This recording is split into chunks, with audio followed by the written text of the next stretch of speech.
ഉമാസ് വ്ലോഗിലേക്ക് എല്ലാവർക്കും സ്വാഗതം. ഇന്ന് റാഗി ചപ്പാത്തി ഉണ്ടാക്കാം. അതിന് 1 കപ്പ് വെള്ളം തിളപ്പിക്കാൻ വെച്ചിട്ടുണ്ട്. നല്ലവണ്ണം ചൂടായി വരട്ടെ.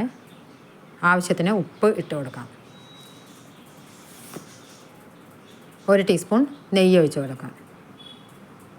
തിളച്ച വെള്ളത്തിലേക്ക് 1 കപ്പ് റാഗിപ്പൊടി ഇട്ട് കൊടുക്കാം. 1 കപ്പ് വെള്ളത്തിന് 1 കപ്പ് റാഗി പൊടി, അതാണ് കണക്ക്. ഗ്യാസ് സിം ചെയ്ത് ഒന്ന് ഇളക്കി യോജിപ്പിച്ചെടുക്കാം. മാവ് ഒരു പാത്രത്തിലേക്ക് ഇട്ട് അല്പം എണ്ണ കയ്യിൽ പുരട്ടി ഒന്ന് മാവ് സോഫ്റ്റായിട്ട് കുഴച്ചെടുക്കാം. ഇത് വളരെ എളുപ്പമാണ് ഉണ്ടാക്കാൻ. നമ്മളുടെ ഗോതമ്പ് മാവ് ചപ്പാത്തി ഉണ്ടാക്കുന്നത് പോലെ പച്ചവെള്ളത്തിൽ കുഴയ്ക്കാൻ പാടില്ല. ഇത് പത്തിരി ഉണ്ടാക്കുന്നത് പോലെ തന്നെയാണ്. വളരെ എളുപ്പമാണ് ഉണ്ടാക്കാൻ.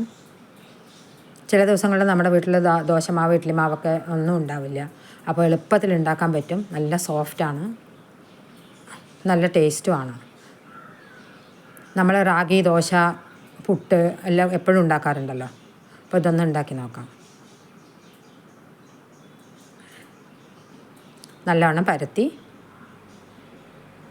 ചുട്ടെടുക്കാം. റാഗി കഴിച്ചാലുള്ള ഗുണങ്ങളൊക്കെ എല്ലാവർക്കും അറിയാമല്ലോ.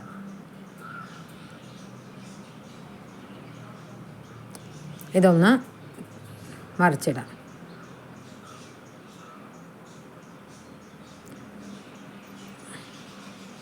വീഡിയോ ഇഷ്ടമായ ലൈക്ക് ചെയ്യൂ, സബ്സ്ക്രൈബ് ചെയ്യൂ, നിങ്ങളുടെ കമൻറ്റുകൾ പറയൂ.